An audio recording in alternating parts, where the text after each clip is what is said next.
How do you choose your very best work if your work is as good as David Sedaris's? David will be here to talk about his latest collection, The Best of Me. Alexander Alter will have an update from the publishing world, plus our critics will join us for the latest in literary criticism. This is the Book Review Podcast from the New York Times. It's December 4th. I'm Pamela Paul. David Sedaris joins us now from New York to talk about his new collection, The Best of Me. David, so happy to have you back on the podcast. Oh, thanks, Pamela. So why this book now? We should say this is a collection of your best work. Why did you decide to do this?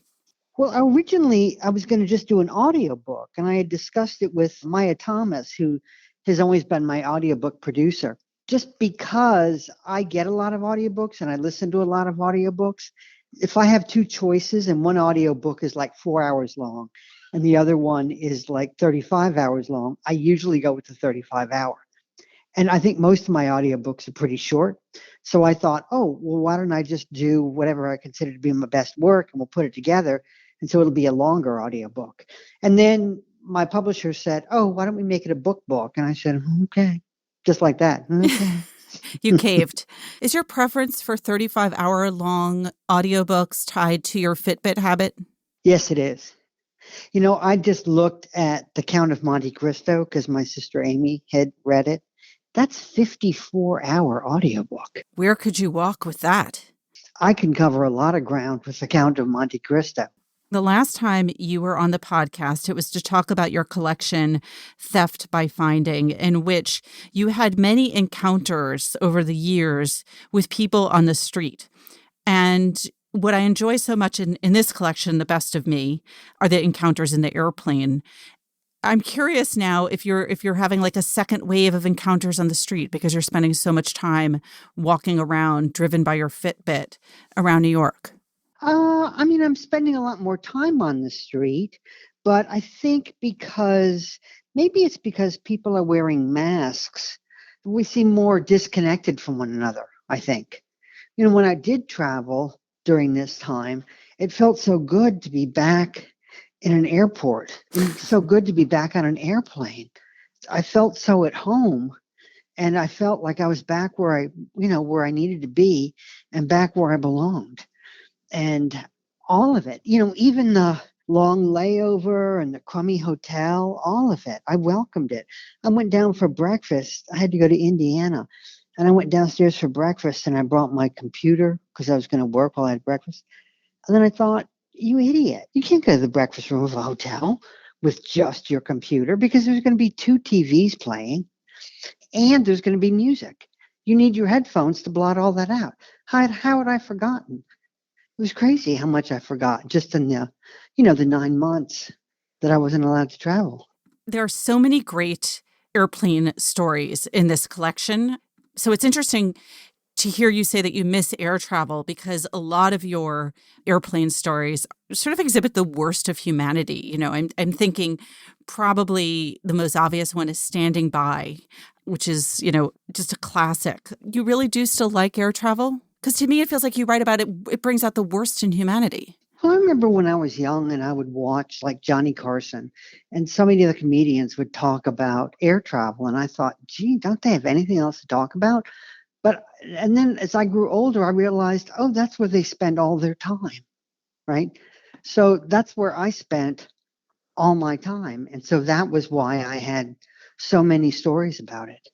And yeah, I do think it brings out the worst in people. And also, I think there's a real divide between people who travel a lot and people who don't. When I went to North Carolina a couple months ago, I had a long layover in Charlotte. And I said to Hugh, my boyfriend who was with me, why are all these people traveling now, these people who haven't traveled in years? And he said, how do you know they haven't traveled in years? I said, they're suitcases. Like they weren't the suitcases with 4 wheels on them. They were the suitcases with 2 wheels, that people kind of lazily drag behind them so you can trip over them. Right. The sign now of amateurs. Yeah. But because he doesn't travel that often, he didn't know what I was talking about. Are there other ways in which airplane travel has changed that will make its way into your work since quarantine? So many people are afraid to travel right now. I feel like they're bending over backwards to clean things. Mm. I mean, at first, it was interesting. In North Carolina, the governor put a mask mandate in place, and he just put it in place. And I would say maybe 60% of the people in the airport wore masks, and the other 40 wore just really defiant expressions. And then I traveled like a month later, and then it was 99% of people had masks on. It was interesting to me that how quickly people thought, well, okay, if I have to. I'm curious about the 1%, though.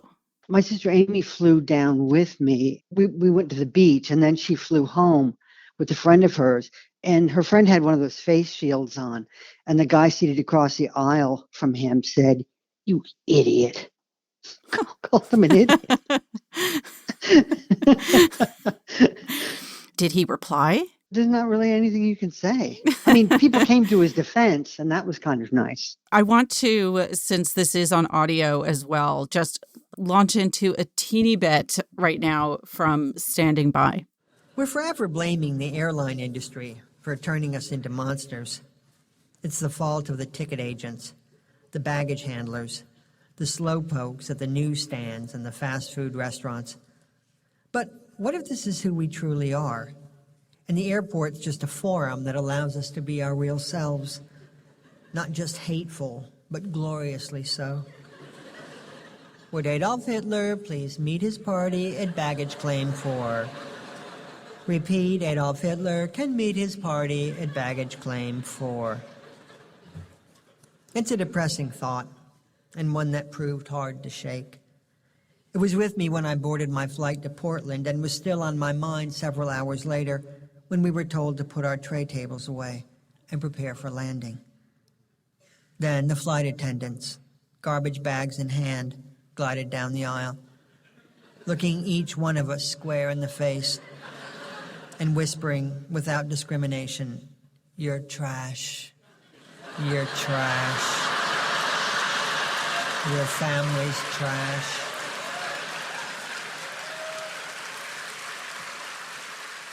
The motherless bear we should talk about, because you bring that piece up in your introduction, that this was a piece that garnered an incredible amount of hate mail.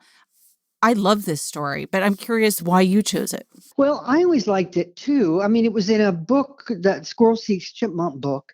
It was almost like, maybe you could call them fables. They were all short and they all had animals in them, and they were all pretty violent, like fables are. A lot of the animals in the book meet violent ends, but this was the only story where the violence was perpetrated by a human. And I think that's what bothered people. But I got a lot of mail from people. How dare you do this to bears? A British woman wrote, "How dare you mock these intelligent and sentient creatures?" As if bears would know that I wasn't mocking. I wasn't mocking the bears. I just, it was a fictional, completely made up story. I mean, the bear could talk. I mean, it was pretty clear. And it was a female bear. I mean, it was really clear that it wasn't me. I wasn't talking about myself. And then she demanded that I donate money to a bear rescue. And then she gave me a couple of examples of places where I could give my money. She gave me some choices. It's so interesting to me that people would be offended about the bears, because to me it seems very obvious, although maybe I'm wrong, that you're talking about people. I thought that perhaps the anger was that you were showing through the allegory of a bear just this incredibly, I guess, awful behavior, but also very human behavior of using something like the death of a parent in order to get attention. It's interesting that people, rather than recognizing that very human tendency, would ascribe it to the bear because you did it in the story. Well, almost all of the stories in that book, I wanted to make fun of certain human behavior, but it was all my human behavior, right? Like, my mother died, and I think I talk about it too much. And so that was me. I was the bear, right? and I was making fun of myself. It was hard to understand somebody like thinking that's a trait that bears have, right? Right. Like that they would get upset that it was about bears, when of course they should have been upset that it's about all of us, really. It's about us. It's the wrong thing to get upset about. So when you go back and you read your pieces again, you obviously had to listen to some of these for the first time. How did you decide what would go in here? I think they were all things that I looked forward to reading out loud when I would go on tour. Usually, when I go on a tour, like on a lecture tour, I tend to think of, an anchor story, just like a mall has an anchor store, Sears or Penny's or Macy's or something. And then I kind of build around it. And so these were mainly anchor stories, meaning that they had a little bit of weight to them. When you're talking about humor, you can get on stage and you can read for an hour, and then afterwards, people don't remember anything. I mean, maybe they remember laughing, but they don't remember what they laughed at. So usually some little bit of sorrow that kind of can give an essay some weight and make it more memorable.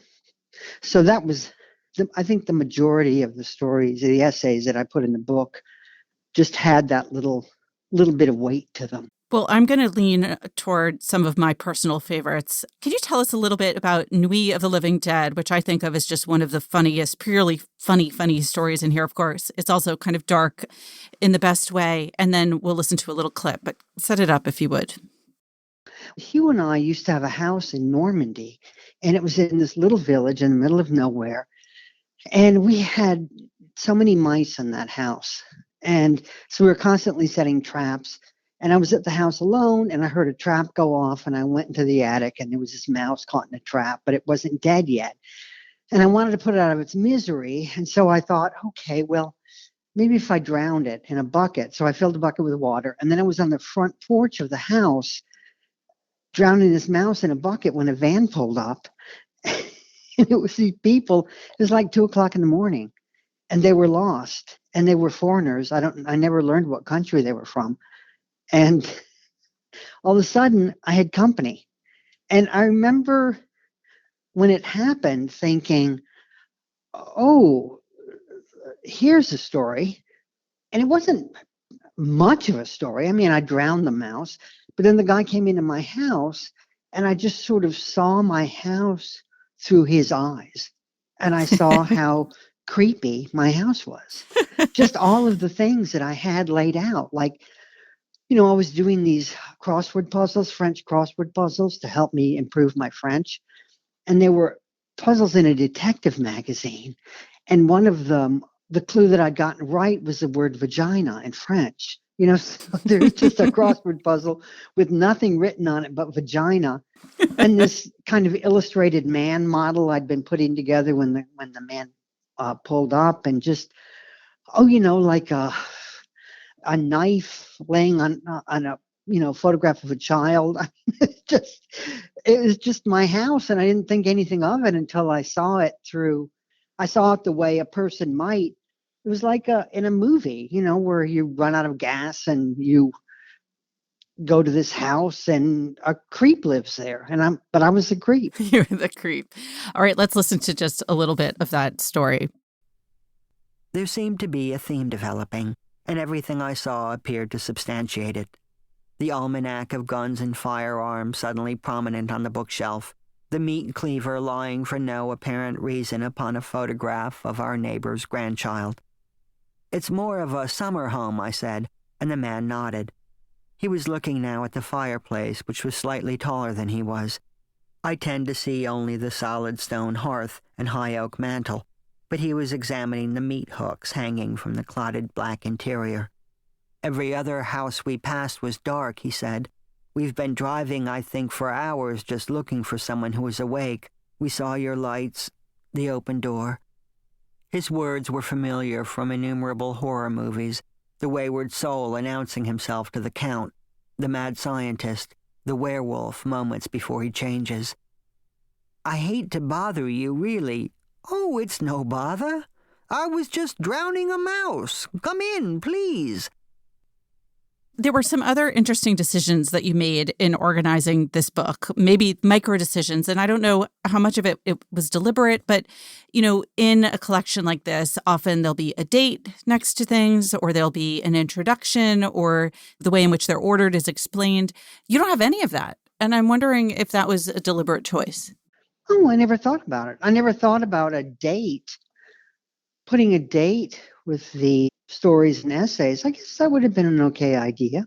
It goes chronologically, right? That was my assumption as I moved along. Yes, I moved a few things around because the themes were pretty similar. And I thought, oh, you know what? I'm just going to move this 2 down and have something else right here. But for the most part, yeah, it's chronological. You notice a little bit, or at least I noticed, a kind of progression and phases that you went through. And, in the early work you did, it was less personal. At least it seemed to me, unless those were the pieces that you deliberately chose to go here in the beginning. Well, I started off by writing fiction. It never occurred to me to write about my life until I started on the radio, on NPR. And I had something on there. And then they invited me back and they said, oh, it has to be nonfiction. And I'm not a reporter. And so I thought, I've been keeping a diary, but it had never occurred to me to write an essay. I was just writing fiction, and it was all sort of character studies would be a good word. So like Glenn's Homophobia newsletter is one of the first things in the book. That was a good example of the kind of thing that I wrote. I like to write about characters who are deluded. We all have a blind spot, and I'm fascinated by that. Like you meet somebody and they seem so together, and then you realize, wow, they have no idea how they come across to other people, or they have no idea how cheap they are. And so I have a blind spot too. But it's a blind spot, so I don't know what it is. So, but maybe upon death, you learn what your blind spot was. Wouldn't that be the worst time to learn? That's supposed to be what you have a mate for, that they can tell you what your blind spot is. But I always liked characters who are really sure of themselves. I like people who are really sure of themselves, if they're deluded and sure of themselves, then I'm entranced. I can't get enough of it. So those were the characters in my stories when I first started writing. The people deluded thing, it's sort of the same thing that's at the core of why it's funny when people fall down. Not that it's funny that people get hurt, but that there's a kind of hubris to the idea that you sort of have it all under control and you don't know what it is that's going to slip you up or trip you up. Right. And also that it's not based on your skill, really. You're making people laugh, but you're not making people laugh because you have great timing. You're not making people laugh because you can write good jokes. It's sort of, you made a mistake and people are laughing. And on that level, we're all even. Maybe that's where that comes from. We all fall down. I like unintentional laughter, and I like people who are funny, but they don't know that they're funny. I guess another way to put that is people you laugh at as opposed to laughing with. The homophobia newsletter is a kind of variation on a running thread throughout the book, but particularly in the early pieces of kind of letters to the editor type of essays or pieces. I find that whole genre very funny, even though I'm often the object of letters to the editor in my day job. I'm curious what's the draw of that format for you? One of the draws is that the people tend to be non-professional. And there's something about that I like. I like internet comments as well. I've never looked myself up on the internet. I don't want to read comments about myself. If there's an article in the Washington Post and people write in, or there's an article in the New York Times and people write in, or anywhere, I'm just drawn to those. And I'm always looking for the crazy person. If I'm bored, I just go on Yelp and put in anything, because then you've really got people, with an axe to grind. Maybe they didn't get a room upgrade, or maybe they didn't get free drinks at the restaurant. And so they've come home to get their revenge, and they're writing their little review. And that to me is just, it doesn't get any better than that.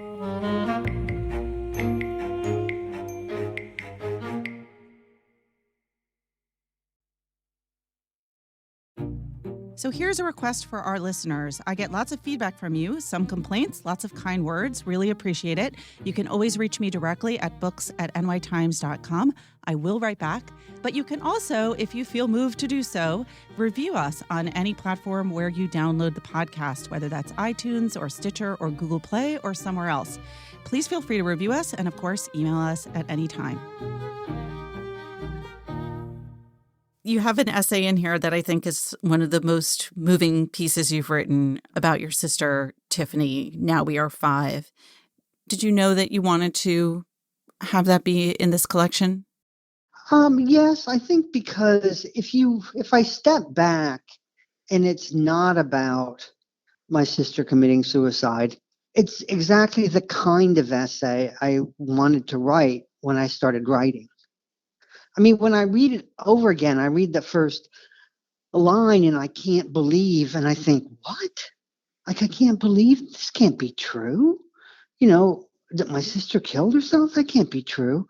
But if I step back and let's say I pretend that it was written by somebody else, it's sort of what I always wanted. I mean, the balance in it between being kind of funny and being serious. It's about my family in the wake of my sister's suicide. I mean, it's about her in part, but I mean, it's mainly just about the rest of us trying to muddle through the aftermath.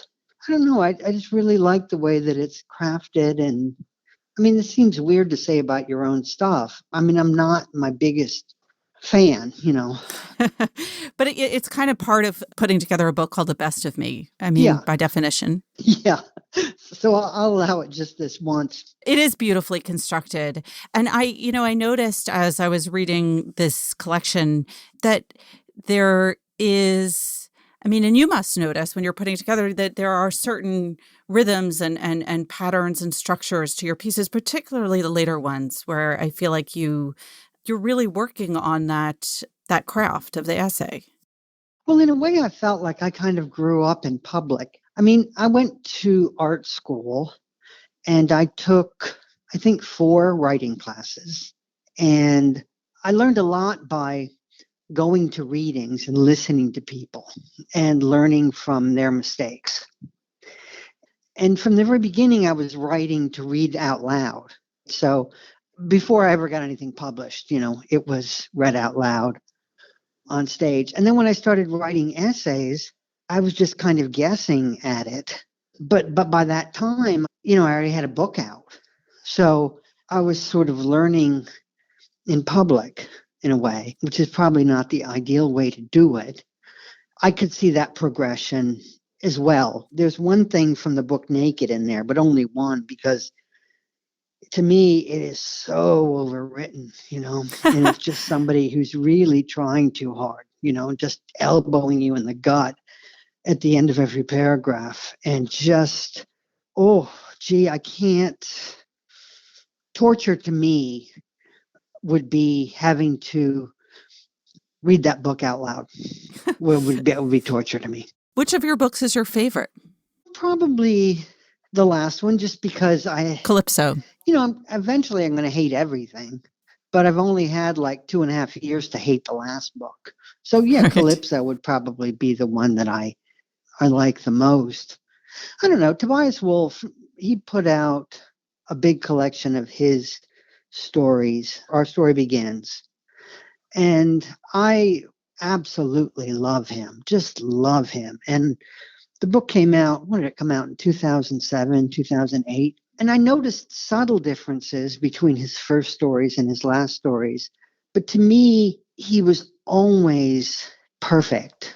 It's not like I can look at a story like The Garden of the North American Martyrs, which was in his first book, and I can say, wow, he must be embarrassed of that. If I were him, I would be so proud of that story. And if I had written nothing but that story in my entire life, I would feel so good about myself. But the guy just keeps going. And And again, I noticed subtle differences, but he was already on Mount Olympus. Do you know what I mean? So there's nowhere to go, just in terms of his genius. It's like right pressed against the ceiling. There's nowhere for him to go. I mean, he can spread out, but you can't go any higher up than he does. Whereas I feel like, I mean, I started pretty low. I don't know that I would have, my first book wouldn't have been published if I weren't on the radio. I don't think. Well, you've still got time to get there. Yeah, I have time. I mean, I don't know, my father is 97. Wow. But I don't know that anyone wants to be 97. It sounds in the book like he died, but he didn't. He was at death's door, Yeah. and then he got better. And so he lives in this assisted living place, and they called a few days ago, and they said, oh, we just tested positive for COVID, right? And so everyone said to me, oh, he's going to be great. He's going to get better. And I said, he's 97. And they said, oh, did he have a pre-existing condition? He's 97. And then someone will say, oh, my cousin had it and he's fine now. How old's your cousin? 33. I said, my dad is 97. So he was diagnosed. He had a positive test 4 days ago. And so far, he's fine. Asymptomatic. Yeah, he's just tired. The thing is, when somebody lives a long time, we had a neighbor in Normandy and her mother died at 103. And Madame Gerbin was shattered. And I said, how surprised can you be? And she said, well, when they live a long time like that, you start to think that they're going to live forever. And I thought, oh, now that I have that happening to me, it's like, yeah, I'd be completely shocked if my father died because he's 97 and he hasn't done it yet. So why start now? What are you writing about right now? Is quarantine conducive to creativity? Yeah, what I found more than anything, I feel like the mood changed, but it was more like George Floyd that changed the mood than coronavirus that changed the mood. Like the idea of like what you can be funny about, or, I mean, it might be different if you weren't writing humor, right? But for the first time, I had something returned to me from the New Yorker. They bought it, they fact checked it, we edited it, and it was all ready to go. It was about entertaining at home during the coronavirus because my sister Amy lives here. And so, Hugh and I had like a lot of dinner parties. We had like a bubble, and it sounded kind of frivolous. I could see that. A lot of people were dying at the time. So the New Yorker kind of sat on it. And then just as they were going to run with it, George Floyd was killed. And then they just gave it back to me and said, you know what? I don't know if it'll ever be time to publish this. And I feel like in a lot of respects, people are still on hold, like, okay, we'll tell you when you can make fun of stuff again. I was going to say, when can you make fun of things? I never stopped. I mean, personally, but I think too, like with newspapers and magazines and stuff, I think that the fear of Twitter is everyone's editor right now. The fear that something's going to be taken out of context but I don't have Twitter and I've never even seen what it looks like. So it's meaningless to me.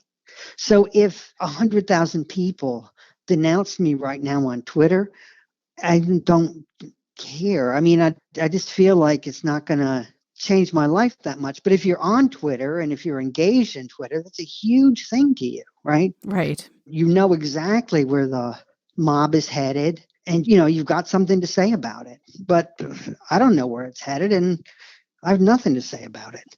Well, the internet comes for us all. It's kind of funny, the idea that if you're, if you're not on Twitter, is it like the Grim Reaper, shows up and like doesn't know, where to reach you because you're not aware since you're not on Twitter that you've been. All right. That's very grim. I'm going to let that go. I think that's it exactly, though. Like the Grim Reaper doesn't know where to find you Right. because you're not on social media. I have two last questions. The first is related to your books. Theft by Finding was part 1 of your diaries. Are you working now on part 2? That's what I've been doing these past few months, is going through my diaries from 2003 until now and collecting things for the second part of the diary book. And then it was huge, it was really long. And so I cut it down, cut it down, cut it down. So that's what I'm doing. It's a lot of being on tour, but again, that's like being on airplanes. I'm just on tour. I mean, I used to be all the time. So it's a lot of little encounters with people that are, maybe 2-3 minute long encounters in which someone tells me something that's funny or amazing or disturbing. It's a lot of that. My last question is, one of the things I love when you go on tour, you always talk up a book by someone else. I think the last time I saw you, you were talking about Otessa Moshfegh and how funny you found her and that you weren't sure if she knew how funny she was. So here's the podcast equivalent of that. Is there a book that you've been reading right now or lately that you'd want to recommend? Gosh, well, right now I'm reading Game Change, which I never read when it came out, about the 2008 election. HBO made a movie of it, but it just basically was about Sarah Palin and John McCain. But the book was about the Obamas and the Clintons and that whole John Edwards, John and his wife. And it's really interesting to read right now, partly because there's so much behind the scenes and you hear the people cursing, whereas maybe you would think in your head that John Edwards wouldn't use that language. I think we all knew that John McCain did. And in retrospect, too, it was such a kind of a different kind of election than the election that we just went through. I don't know. I'm really enjoying it. I can't believe I hadn't read it before. That's Mark Halperin and John Heilman, the authors. I'm listening to it. And the book I read with my eyes was by Edouard Louis, and it was The End of Eddie, which is interesting because so many people, I realized when I lived in France, that so many Americans think that every French person is so sophisticated, right? And they all have fantastic clothes and they eat only the best food. And when Hugh and I lived in Normandy, they were rednecks. They're French rednecks. We lived out in the country with people who had, 7 cars in their yard and pictures of really filthy, spattered pictures of kittens thumbtacked next to the stove in their kitchen. That's where this fellow's from. And he's from a really depressed industrial region in northern France. And it's about growing up gay there. And it's, it's not that hard to grow up gay. In your private schools, probably got a LGBTQ plus club that you can enter. And, your mom is making your pride outfit for you. But it's hard to be gay and poor in a poor neighborhood, in a poor town. And there isn't a private school and there isn't a club. And being gay is pretty much the worst thing that can happen to a person. Well, I'm going to go back to your book, if just to say briefly that the essays about growing up gay at the time and place where you did also, I think, are among the most moving parts of the book. Oh, well, it's interesting to me how quickly how that changes. And now hopefully that won't be somebody's story who's writing now, that somebody who in Raleigh, North Carolina now, who's 13 years old and gay, can have a pretty easy time of it. I would hope, Yes, one would hope. One thing going through this diary entries for this new book, and I think it's something a young gay man would like maybe call me on, how many times I've been in a situation with a driver or with somebody on an airplane, and they'll be talking to me and they'll say, "Are you married? Or do you have a wife?" And I say, "Look, geese," I'll just change the subject. And I don't know if it's like a knee-jerk thing. When I'm in an enclosed area with somebody, if I were on the street or if I were outdoors, I wouldn't think about it. But in an enclosed area, and I guess I'm just programmed to think I'm supposed to protect them, right? That if we're in a closed car and I tell you that I'm gay, you're no longer safe. I mean, it's a crazy thing to think. And I don't think young people now worry about stuff like that. Oh, no, not at all. I mean, I'm going to close with, I think, where I started before we began recording, which is that two of my teenage children read this book. And to them, reading about that attitude towards gay people, it's like it's history. It's ancient history. So in that sense, happy progress. David, it's such a pleasure to have you back on the podcast. And this book is so good. So thank you so much for being here. Pamela, thanks a million for having me back. David Sedaris' latest book is called The Best of Me.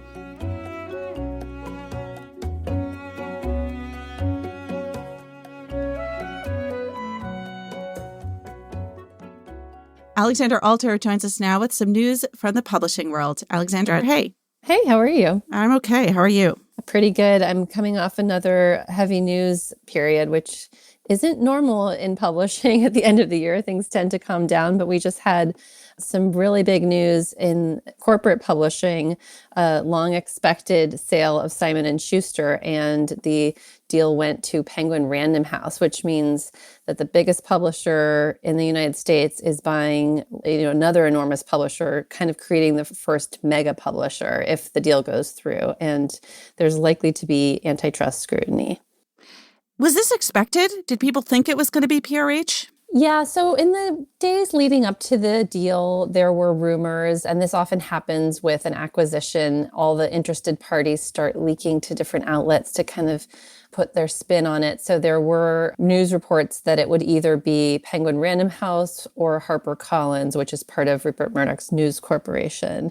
There were a couple of other potential buyers, but those emerged as the two highest bidders. And so I think, you were already expecting that it would be another large publishing house kind of coming in and sweeping up Simon & Schuster. And Simon & Schuster has been kind of rumored to be for sale for years. It officially was put up for sale by its parent company, Viacom, this spring in March.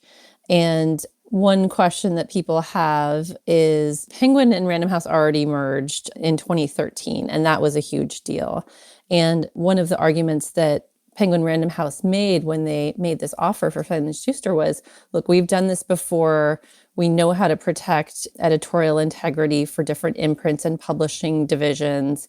We're not just going to sort of crush you and sweep you up into our corporate system. We value what you do as publishers and editors over at Simon & Schuster because, it is a very well-respected historic house with both literary fiction, great nonfiction, and this incredible backlist that includes F. Scott Fitzgerald and Hemingway.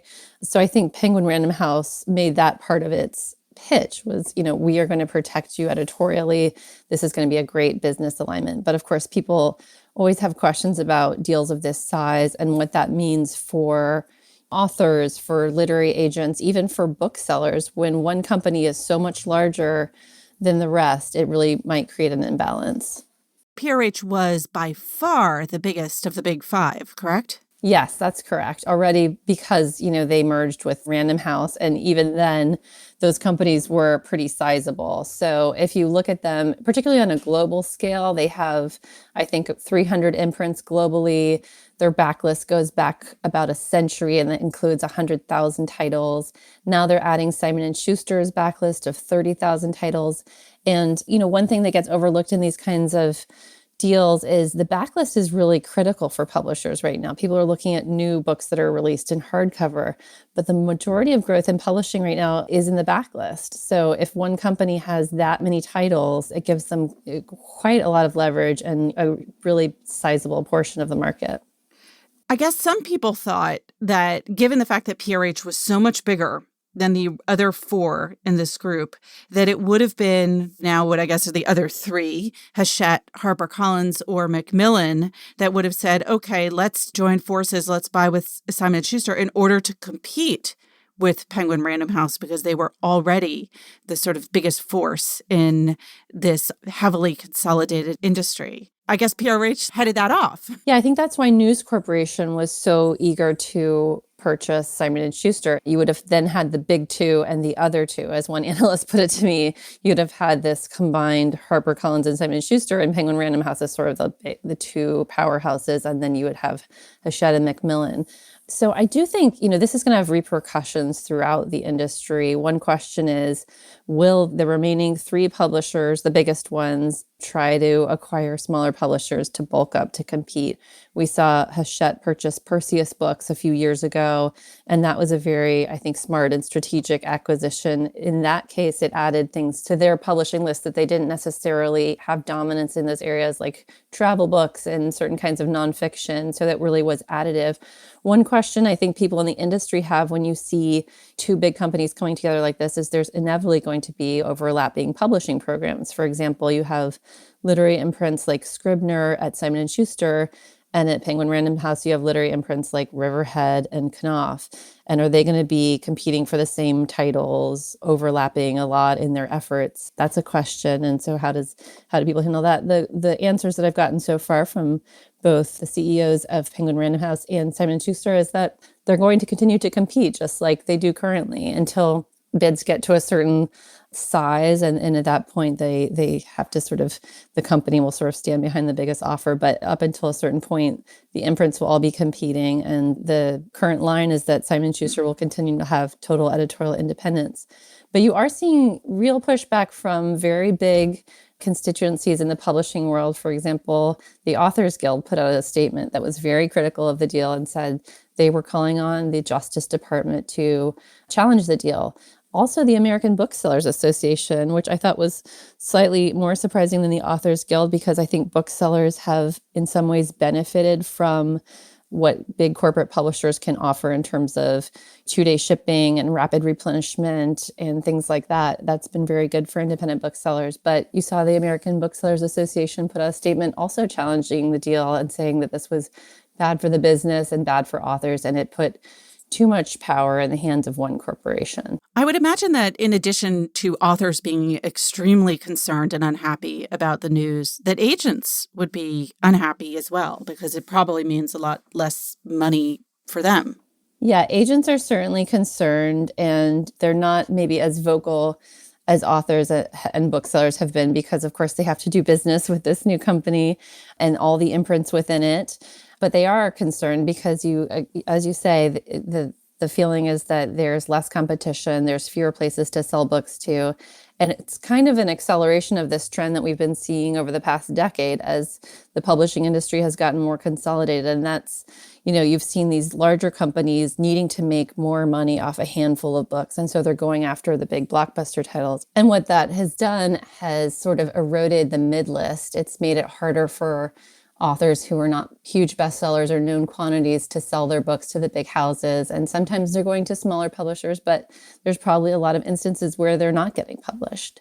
I'm curious what you think of the possibility of there being a serious case here, given that when you look at the kind of consolidation and mega size of tech industries, which have not really gotten serious challenge from antitrust, what's the likelihood that this would be challenged? No, I think that's a really good question. And right now, of course, everything's still speculative. The deal isn't likely to go through until, sometime in the middle of next year if it happens. And we have a new administration coming in.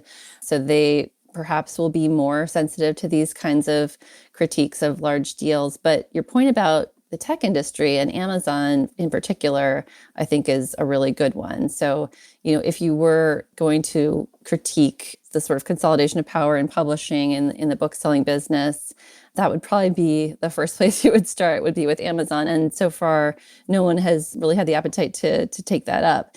Marcus Stola, the chief executive of Penguin Random House, made this point in an interview I conducted with him, which was, even though this is a huge shift in the publishing landscape, going from 5 big companies to 4, it's still a less consolidated industry than others, and power is somewhat less concentrated.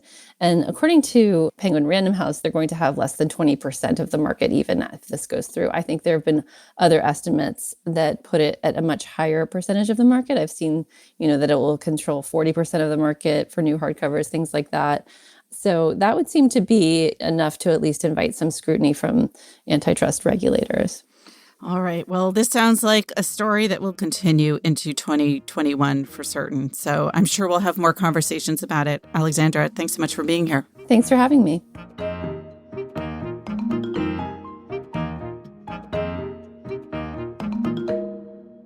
Joining us now to talk about the books they're reading and reviewing are critics Jennifer Salai and Dwight Garner. Hey, guys. Hi, Pamela. Hi, Pamela.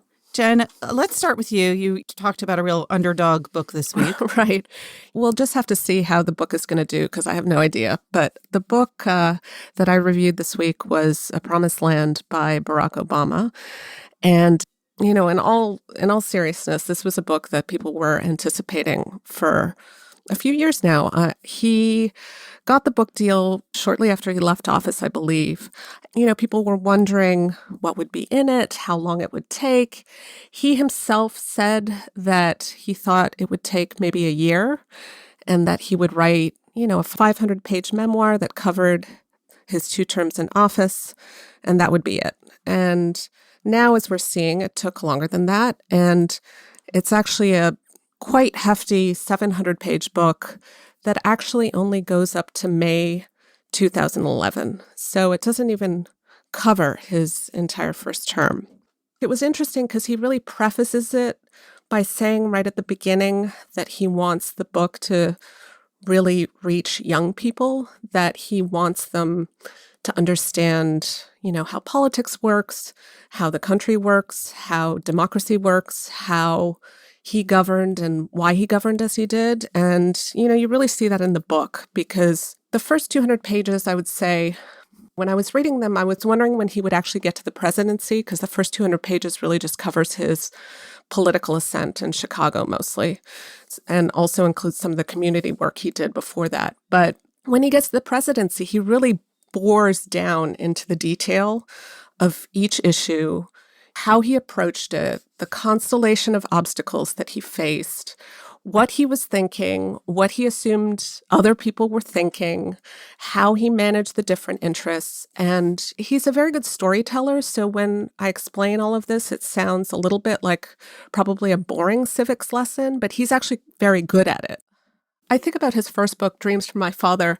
And in that book, he also showed that he does have a writer's sensibility and what I maybe call a literary imagination. I mean, he's very good, I think, at putting himself into the experience of other people or trying to imagine that. It's fascinating to see how that works in politics because, you know, he makes it pretty clear, at least in his account, that he understood what the different interests were, where people were coming from. You know, when he would get obstruction from the Republicans, he's very good at explaining why that was the case. And the explanations aren't necessarily always just the sort of partisan ones. I mean, that's part of it, but it is fascinating to read. One of the things that struck me about the early section of the book is that he covers a lot of the same territory as he does in Dreams of My Father. But to your point about how you feel like he's writing very much from this moment, and he's also writing to inspire young children, it's just an interesting thing. It's like the content is the same, but the angle of the lens has shifted. He's gone from someone who is kind of like a person on the rise to someone who has already achieved the height and is kind of looking back. And he's gone from someone who you think in the first book, in the earlier book, is sort of trying to figure it all out for himself, to someone who's writing to help others kind of figure it all out. I just kind of thought that was a fascinating shift. And I should say that, you know, for the adults listening, I mean, the book is addressed to young people, but it's, you know, it's a serious book. I mean, I think it will also be useful as a resource for scholars. I mean, in terms of the detail that he goes into, the experience of 8 years in office. I mean, the way he puts it is not that it necessarily totally changed him. I mean, you can sort of see a consistency, even if it ends in 2011, so we don't have the last term in this book, but you can sort of see a consistency in the sense where he is determined. I mean, sometimes to his detriment, as he admits after the fact, he's determined to take into account all the possible options. And so he talks a lot about how, you know, he says it at different points. He keeps emphasizing the word process, which I thought was sort of an interesting point to land on because it sounds so bland and technocratic in a way. But he's he makes clear that, no, you need process because you're dealing with people who are coming from different places with different experiences. That's why you have to have a process that takes those things into account. And I think, that is something that he thinks clearly young people at least need to be aware of. Not that they should necessarily do as he did, but that is something that you learn with experience. Does the word Trump appear in this book? Oh yeah, it does come up, but it comes up, it's toward the end of the book where Trump appears as somebody who's introducing, or not introducing, I should say. It was the birtherist conspiracy. It was something that was sort of percolating, I think, on the fringes of the far right already, but Trump is somebody who really seized it and, kept pushing it as an issue. And so he comes up, and it's interesting to see, Obama, I think, like a lot of people, just sort of saw it at first and thought, this is a total joke. I mean, nobody's going to take this seriously. But it sort of dominated the news cycle in such a way that he felt it was distracting people from what they actually needed to be paying attention to. And so at a certain point, his people released his birth certificate, which was one of the demands that Trump made. And so you sort of see it, but it is also interesting to read about this moment now, after 4 years of a Trump presidency, and see, the beginnings of something, and just the sort of general attitude at the time was, when all of this other stuff is actually real and going on, this is something that we're paying attention to. It seems very wise now of Obama to have written this book only up until, his third year, his final year, because he doesn't have to reckon with what has become, what Trump has done. And now when he finally writes the next volume, he'll be able to see it with some distance, and who knows what the world will be like when he writes it. It turns out, I think that's a really smart move. I have to say that when we first got word, and I don't think it was that long ago that the book was coming out, November 17th, so just after the election, I thought, wow, how's that going to work, in the sense that, how is this book going to come out at a moment where at that time, we didn't necessarily know what things were going to look like. But Dwight, I think you're absolutely right that there is something smart about leaving the last part, his second term, to another volume. I've heard there's been some funny commentary on Twitter, with Obama and others, bashing Trump for his ego, and the ego implicit in writing a memoir, and writing 700 pages, not even finishing your term in office is, some people are suggesting, is a pretty egomaniacal thing to do. But personally, I can't wait to read it. But there's so much in here. I mean, Jen, reading your review, you're just reminded of, that was a long 4 years, that first term. A lot happened. I mean, there have been entire books, of course, about the financial crisis alone. So, it doesn't seem to me unwarranted. And then Deepwater Horizon, just these major things that right now kind of feel like distant history. Well, that's exactly it. Like Deepwater, and I ended up talking quite a bit about it in the review, because I thought, there's also sort of a parallel issue of some other toxic stuff coming up in American politics that he alludes to. But Deepwater was something that was an enormous event. I mean, the worst oil spill in the country's history. And, now I just sort of feel like there's just been so many things that have happened in the last 9 months, the last 4 years. Right. Now it's just a Mark Wahlberg movie, it's like it never happened. Exactly. Exactly. Jen, was it hard for you to separate your experience living under the Obama administration, any feelings pro or con that you had about Obama and his presidency, and evaluating this book? I'm curious, because when I went to read it, it was very hard not to get immediately drawn into this period that feels like a polar opposite of today. Yeah, I will say that I think for me, it was more reading it in this moment that felt a little, I don't know if really discombobulating is the word, but, there is something jarring about it. And I think, however you felt about Obama's politics at the time, unless you're somebody, like somebody on the right who just totally writes him off and thinks that he was like a Marxist radical, or, you're somebody on the other side who thinks that he was a total neoliberal shill. Like, unless you ascribe to those extremes, like, I think you sort of read this book and you will notice that he really deliberated through a lot of his decisions. And there were a lot of decisions that he had to make. There was just constantly stuff coming at him, which, every president has to deal with, but he was very eager to understand all sides of an issue. I have to just interrupt there, because wasn't George W. Bush's memoir called Decision Points? Yeah, his memoir was called Decision Points, but one of the words I think that comes up in George W. Bush's memoir a lot is blindsided. And I feel like that wasn't really Obama's issue. Obama does make clear that there were certain things that didn't necessarily work out the way he wanted them to. And I think he was occasionally surprised, at least at the beginning, of the way that the Republicans in Congress really didn't seem to want to work with him at all. But for the most part, he is aware enough and interested enough in other people that what they do and what they say doesn't seem to come as a total shock. And so I will say that it is sort of jarring to read it at this moment, just especially having read a lot of books about the Trump presidency and, looking at the news. I mean, to put it, I guess, maybe mildly, their decision-making styles are just very different. It was sort of an interesting moment during which to read a book like this.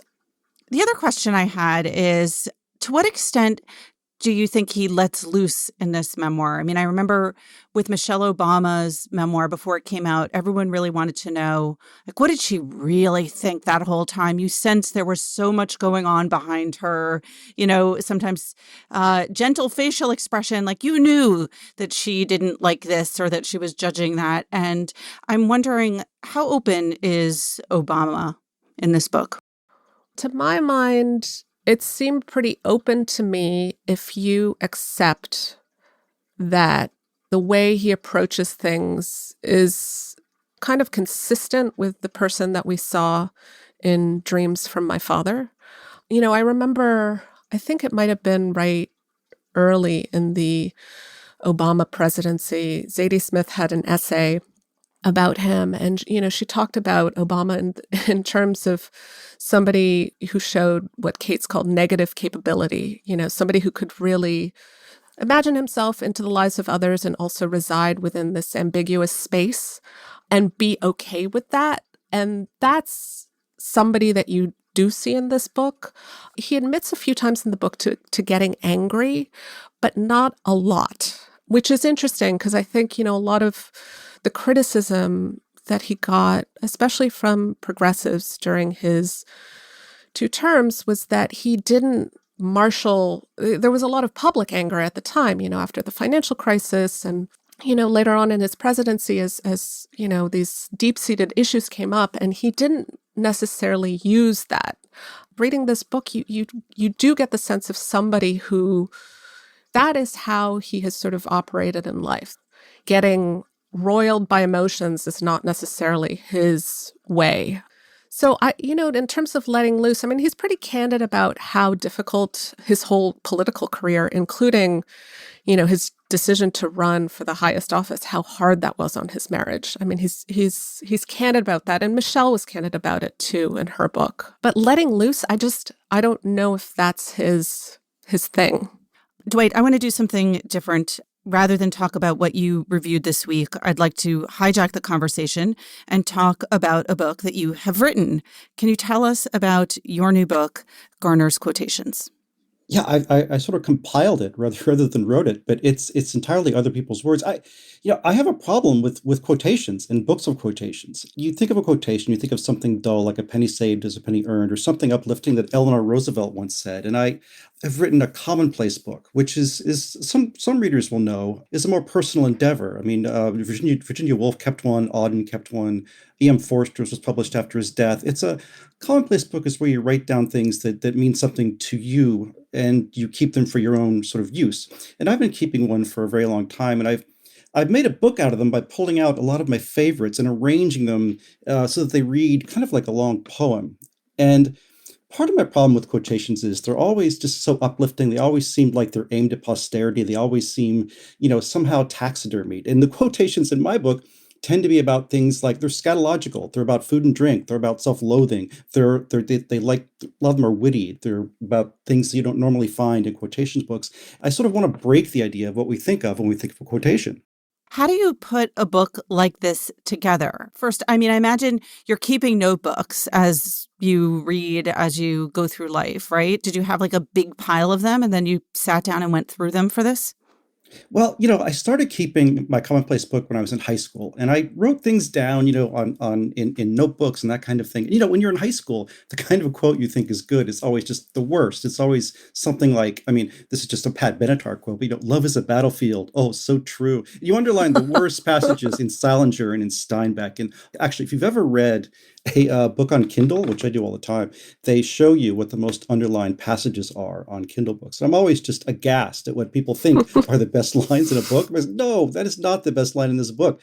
There's a line about how the sunset reminds me of my grandpappy or something. I'm like, no, that is not the best line. So as I grew older, I transferred all these quotes onto my computer at some point, and now I keep a book semi-regularly on my computer. Into it, I add things in sections, politics and race and climate and dinner parties and food and wine and all these sections. But for my book, I don't use sections. I let them run on and let the quotes talk to each other. And so I like the idea of generations speaking to each other. So I'll have a quote from T.S. Eliot on cheese, and then Laurie Moore on cheese, and then Thackeray on cheese, and then, Aravinda Adiga on cheese, and they kind of play with each other on the page. How does an editor, I have to think about this not just as a writer, but as an editor, and you're basically an editor. How did your editor edit this book? Like, did they just say, take out this quote, don't use this, reorganize it this way? I mean, you can't change the words themselves because they're not yours.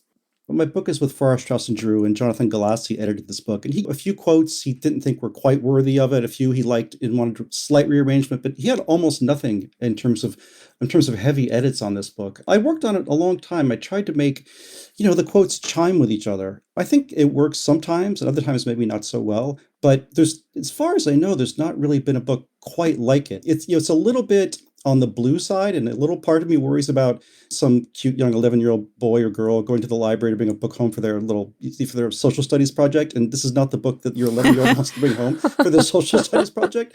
But it is a different sort of thing. What was the most fun thing about working on this book? Oh, God. I just trying to make the voices talk to each other. I mean, I had a good time also just going back through, because my commonplace book, the whole thing is rather long, and it was sort of enjoyable to go and read about things that I'd forgotten about and great lines. It was hard for me to keep some writers out of it. Well, first of all, I kept a lot of writers out of it because they're just overused. For example, I really don't want to see any more quotes from Lincoln, from Einstein, from Woody Allen, from Fran Lebowitz, even though I love Fran Lebowitz, Oscar Wilde. These same people are just, when you think of Ben Franklin, and some of these people are in my book maybe once, but they're just the staples of the quotation world. And we need new quotations. We need some new ideas. We need to talk about different snippets of language. But in my case, a few of the writers that kept appearing over and over again, and I had to diminish them a bit, are Eve Babbitt's the LA writer, whom I really love. Stanley Elkin, a really undervalued American novelist, who everything he writes, I just think is the best thing ever said on whatever topic it is. I'm trying to think who else. Kevin Young, the poet, is not only sort of a serious intellectual with a great sense of meter and rhyme, but he writes about really earthy things, and I find his poems very memorable on many topics. So those are 3 or 4 of the writers that I just had to pull some out because I was quoting them too often. All right, Dwight, leave us with a quote. Edward worried about his drinking. Would there be enough gin? Enough ice? That's from Donald Barthelme's Flying to America. Okay, quick rundown. Jen, you reviewed? I reviewed A Promised Land by Barack Obama. And Dwight, you wrote or edited? Garner's Quotations, a Modern Miscellany. Remember, there's more at nytimes.com/books. And you can always write to us at books@nytimes.com. I write back, not right away, but I do. The Book Review Podcast is produced by the great Pedro Rosado from Headstepper Media, with a major assist from my colleague John Williams. Thanks for listening. For the New York Times, I'm Pamela Paul.